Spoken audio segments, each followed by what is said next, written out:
Eu sempre fui uma pessoa progressista, né? Por uma questão de temperamento. Eu sempre tive um prazer muito grande em ter contato com tudo que vem de fora.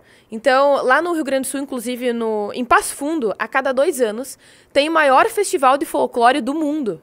Então, vem pessoas da Itália, Alemanha, Finlândia, do Pará, Venezuela, Espanha, de todos os lugares para fazer suas apresentações lá. Inclusive da Mongólia, Rússia.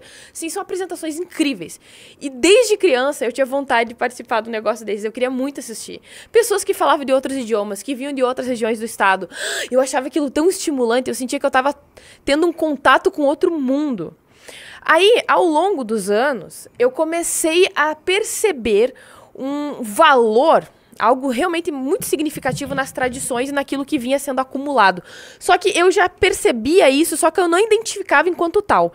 Então, uma coisa que para mim é muito evidente, que eu já valorizava as raízes, as identidades, etc., é porque, assim, desde muito cedo eu tinha aquele prazer em visitar museus. Então, era museu sobre a história da humanidade, antropologia, arqueologia, tudo isso brilhava nos meus olhos. Mas eu não entendia da forma como eu entendo hoje o que isso significa. Eu via valor naquilo de modo intrínseco e hoje eu vejo também valor a partir dos efeitos que isso gera. E aí depois, quando eu já estava mais velha, eu comecei a perceber assim, um universo de probabilidades das coisas darem errado, que a humanidade ter construído o que ela construiu até aqui é absurdo. E aí o Elan, ele fica zoando que tem o meu bingo, né? O meu bingo, que é citar inúmeros termos, e eu vou citar aqui a entropia. A ordem do universo é o caos. Peraí.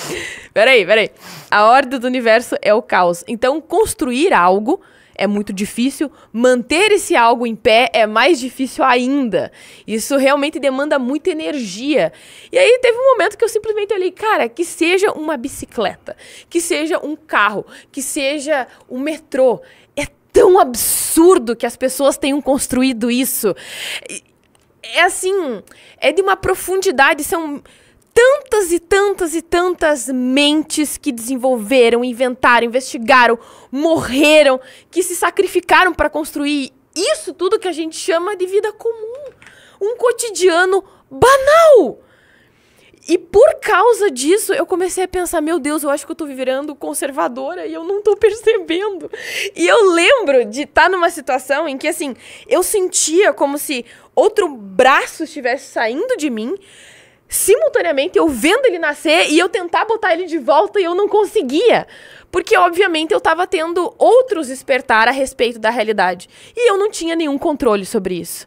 E a partir de então, eu comecei a ter realmente assim um apego por aquilo que já havia sendo construído desde então, que eu não tinha antes. E aí a ayahuasca teve um poder específico em relação a isso, porque teve um momento que eu fiz a comunhão com a ayahuasca, com as pessoas, e aí era sobre ancestralidade, e foi coincidência. Tu vai chamar de sincronicidade, mas foi coincidência. Aí, eu não tô falando nada, só tô veja bem. Aí as mulheres estavam sentadas de um lado e os homens do outro. Em dado momento, eu visualizei, eu olhei pro meu lado esquerdo e eu vi uma fila de pessoas. Muitas pessoas. Elas foram juntando uma a uma, pá, e entraram em mim. E eu, meu Deus. Eu sou Avatar. Não é possível. Nesse momento, eu senti uma reconexão profunda com a linhagem da humanidade. Eu me senti parte de algo que me transcendia e me atravessava em um sentido que fazia com que eu me sentisse responsável pelo futuro e grata e reverente ao passado. Eu sentia que eu devia algo ao meu passado, às pessoas que tinham chegado antes de mim e que eram muito maiores do que eu. E aí quando eu vejo esse discursinho nihilista de que a vida não tem sentido, que o mundo é uma merda, que as pessoas são uma merda, etc., eu vejo isso com uma falta de reverência, quase que uma blasfêmia em relação a toda a brutalidade, todo o esforço despendido para que nós tenhamos microfone na nossa frente. É isso aí. Luz elétrica, internet. E assim, nesse aspecto, eu me sinto pertencente à raça humana no geral. E eu pacifiquei aqueles sentimentos que eu tinha de revolta quando eu era adolescente. Ai, porque a humanidade é brutal, a humanidade foi horrível, ela praticou escravidão, estupro e genocídios, etc. Eu pacifiquei isso. E, na verdade, eu aceitei isso, exatamente como tu falou. Eu aceitei as vitórias, as derrotas, a brutalidade, a glória, o prestígio e a vergonha. Bonito. Falou bonito, falou bonito. Pois é, você fez praticamente uma cerimônia shintoísta, né? Por que os antigos cultuavam os ancestrais na China, no Japão? Eles estavam conectados. Como você ficou conectada tomando a planta, que a planta abre, as coisas você toma, você abre. E atualmente, eu não me sinto mais sozinha. Nunca mais me senti sozinha. Pois é. Eu tenho raízes, eu sou pertencente a algo. É impressionante. Os ancestrais estão aí. Exato. Eu acho isso lindo. Assim, eu gostaria que todas as pessoas conseguissem sentir o que eu senti naquele momento. Porque te gera um sentimento de gratidão grande também e de responsabilidade. Porque como eu faço parte disso, eu sou responsável por aquilo que não veio. E também eu sou responsável por referenciar todos aqueles que vieram antes de mim. Porque eu tenho que provar e demonstrar que não foi em vão. Eu devo alguma coisa para essas pessoas. Mas a esquerda corta isso. Eu sei. O iluminismo cortou isso, especificamente. A esquerda busca retomar a ancestralidade, até porque boa parte desses cultos e tudo de ayahuasca, psicodélico, está na mão de muita gente que é mística e essas pessoas tendem a ser de esquerda. Então elas têm a preocupação de se reconectar com a ancestralidade. Mas existe um corte da ancestralidade. Existe sim. E isso nos remete a esse vídeo. Porque há uma certa ancestralidade, que é a ancestralidade branca, portuguesa, da dominação, da elite, etc., que eles tentam tirar para ficar com a ancestralidade de baixo, porque ela teria um valor moral superior e coisa e tal. Então isso está profundamente arraigado. Eu acho, aí extrapolando muito, mas eu acho que esse é um tema assim, para um debate que pode levar 4 horas. Eu acho que a raiz última disso é cristã.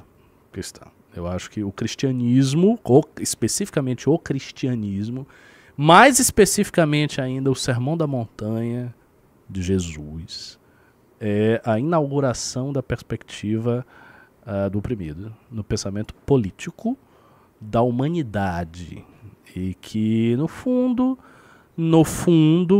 a interpretação marxista é como se fosse uma glosa, um comentário dessa grande instituição. Não só eu acho isso, tem vários filósofos da esquerda, filósofos marxistas que acham isso, que buscam recuperar o papel de São Paulo como revolucionário. O Alain Badiou faz isso. Se o Elan tiver assistido, ele vai conhecer.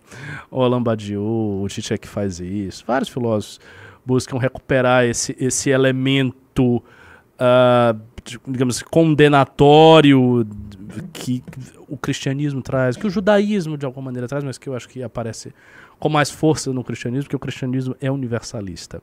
O Islã não faz. O Islã não faz de maneira nenhuma. Porque o Islã, ele segue uma certa universalidade cristã, monoteísta, digamos assim. Mas ele modula essa universalidade numa outra coisa, que é o ímpeto da conquista. O ímpeto da guerra. Expansionismo. Então, os muçulmanos, eles são desde a origem, digamos assim, atavicamente bélicos. Então, não sobra espaço para o escravizado ou o servo. Não é assim que funciona. Mas no caso do cristianismo, eu acho que é assim que funciona. E eu acho que esse ímpeto, cara, é um dos ímpetos, num certo sentido, mais nobres que existem. Mas quando ele excede os seus contornos, ele se torna doentio. Então, a meu ver, tu quer dizer, né? A meu ver, existe uma certa verdade na condenação que Nietzsche faz da moralidade cristã por conta disso. Existe Pero uma me gusta mucho. existe uma verdade parcial nisso aí. Mas, enfim, esse é um assunto bem complicado.